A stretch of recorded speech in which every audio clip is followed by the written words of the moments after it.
માં બેઠા હો અને તમારો છોકરો એમ કે તમારો મુનો મુનો, આમ તો મુનો મમ્મી પપ્પા ટૂંકું થઈ ગયું ને 100 અક્ષરમાં આખું ઘર આવી ગયું. હવે પેલાની જેમ નથી. અમે 100 પાંદડા મારી પડખે રહેતા હતી, હાથ અમે રહેતા હતી 5, આની કરતા 4. પેલા ભગવાનની કૃપા જ હતી ભાઈ. અને નરવા એવા હે ભાઈ, હો કોઈ બીમાર થવા પણ માંદા પડવા પણ અને અટાણે એક જ મોનું હાજુ રહેવું ત્રિયાનગર નો રહે અને આખા ઘરને હાને પાછું પડે. બાબાને શું થયું છે, બાબાને શું થયું, બાબાને શું થયું છે, એ મારી પાસે લાવો, અરે મારી પાસે લાવો, અરે મારી પાસે લાવો. હેઠું નાખીને જરાક એને રોવા દે ને. ઘડીક રોહે તો તને નહીં રોવરાવે, નકર તને રોવરાવશે. મા બાપ તરીકે બેઠેલા મારા વહાલા સ્વજનોને મારે ઈ હાસ્યની પાછળ એક ગંભીર વાત કેવી છે કે તમારો સંતાન એવો હોવો જોઈએ ટાઢ તડકો ને વરસાદનો સામનો કરીને અડીખમ જીવી શકે એવો ઈ વાત છે.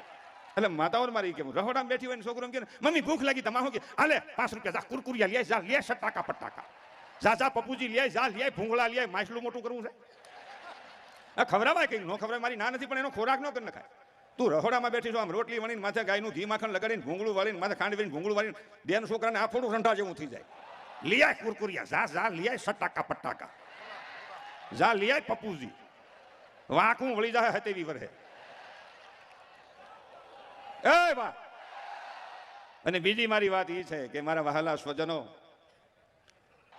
યુવાન મિત્રો બેઠા છે એટલે વિનંતી કરું ઈ કે તમે એક મહાન સેવા અદા કરી છે. પણ એક વાત કહો, તમને દુઃખ તો લાગશે થોડું, પણ થોડું કહું. તમે મસાલાવાળું પાન ખાજો, મસાલાવાળી ફાકી ખાજો, આ ગુટકા વિમલ મુસે લોકો કી ઊંચી પસંદ માણેક માંથી થોડાક શેટા રહેજો, કારણ કે એમાં નુકસાનીનું સર્જન છે. કોઈને કાંઈ થાય નહીં, પણ થાય તો હકો બાપે આડો ન ફરે. એટલે થોડાક શેટા રહેજો. ઘણા એનું આટલું મોટું ખુલે છે ને તો ઊભો કટકો સડાવે, લાખ લાખ લાખ લાખ આમ ઊભો કટકો. તને કહું અરે માણા વિચારવા જેવું છે. અને એ આજ મોકો છે, આજ મોકો છે મા ભગવતીના ચરણમાં આ વ્યસનની તિલાંજલિ દેવાનો આજ મોકો છે. હું કોઈને પ્રાણે વિનંતી કરું છું, પ્રાણે નથી કહેતો, પ્રાર્થના કરું છું, અરજ કરું છું. કેમ કે મારો ભાઈ નબળો પડતો જાય છે, મારી મા બેન દીકરીની સલામતી ઘટતી જાય છે, મારો ભાઈ મારો પરિવારનો એક સંતાન નબળો પડતો જાય છે. એટલે કહું છું, એટલે કહું છું. સમજ્યા? વ્યસન મૂકીને ગુજરી ગયા કોઈ દાખલા નથી, વ્યસનમાં મરી ગયા 1000 દાખલા છે. આટલું જ મોટું ખુલે. અમારી બાજુ એક છોકરાને હક પણ થયું, હક પણ વેવિશાળ હાથો હાથો એટલે કાસો ભાઈ, હો કાસો હાથો. તમને કહું, હો તમને કહું, હવે તો વેવિશાળનો પ્રશ્ન ઉભો થયો છે. 7-8% સિંદૂર સોપડવો જોઈએ. આ ન બોલવું જોઈએ, પણ એટલા માટે બોલું છું, આટલા બધા વહાલા સ્વજનો ભેગા થયા છો ને એટલે હૃદયને દર્દ ભરી અપીલ કરું છું આ બધાના ચરણમાં વિનંતી સાથે કે દીકરી અને દીકરાનો ભેદ ભૂલી જાઓ. દીકરીને દીકરો તો માં ખોડલનું સંતાન છે, હું તમે એના પાલક છીએ, માલિક તો માં ભગવતી છે. આજથી એવો વિચાર કરજો કે દીકરો ને દીકરી એક સમાન છે. એ ભાઈ દીકરો જન્મે તો આખું ગામ, આખા ગામને આમ તડીએ, આવો આવો આપણે હું હવે આવો સાપી વાવ. અરે છોકરું લગભગ તો રબડા જેવું જન્મે પણ કદાચ હાહલી જેવું જન્મ્યું હોય ને, વાંદરી જેવું માથું, ટીટોડી જેવું ટાંગા, તો આખા ઘરને હાને પાછો અમને બાબુ આવ્યો, અમને બાબુ આવ્યો, અમને બાબુ આવ્યો. તો હું સયા બાબુ આવ્યો છે.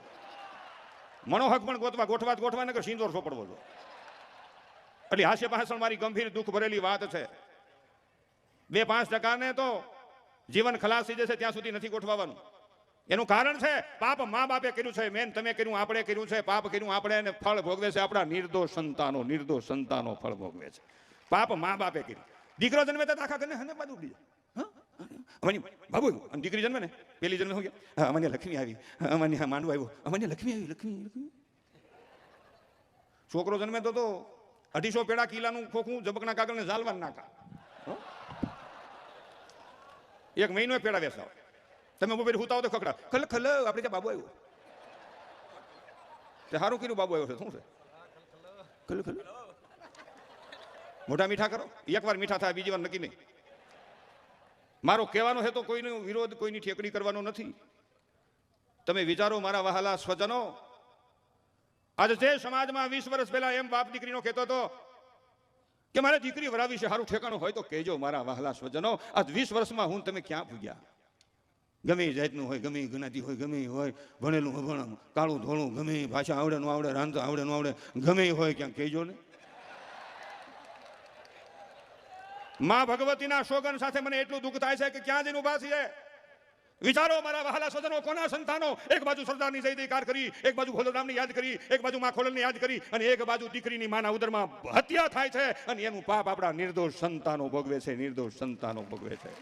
મારે નહોતું કેવું, પણ મારે કેવું પડે છે. પાગલ આશ્રમ હકાલી